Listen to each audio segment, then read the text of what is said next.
দর্শক বন্ধুরা, একবার পরীক্ষা করার জন্য সুপারগুলোর ভিতরে একটা আগুনের গোলা রাখা হয় আর দেখা যাইতেছে যে আগুনের গোলার পাওয়ার বেশি না, সুপার গ্লুফের পাওয়ার বেশি। তো সেই জন্য রাখা হয়। দেখেন সুপারগুলোর ভিতরে কিন্তু আগুনের গোলাটি চলে যাইতেছে।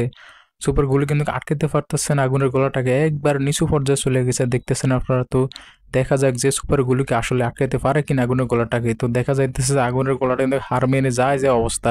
দিন শেষে দেখা যাইতেছে যে আগুনের গোলাটা হার মেনে গেছে। তারপর আরেকটা আগুনের গোলা রাখা হলো। তো দেখা যাক এবার দুইটি আগুনের গোলা কি করে। সুপারগুলোর কাছে হার মানে না, সুপারগুলো হার মানা লাগে আগুনের গোলার কাছে। তো আমরা দেখতে থাকি ভিডিওটা। আসলে দেখা যাইতেছে যে সুপারগুলোর কাছে আগুনের দুইটি গোলা হার মেনে গিয়েছে। তাহলে আপনার বুঝতে পারছেন যে সুপার গ্লুফের পাওয়ারটা কেমন।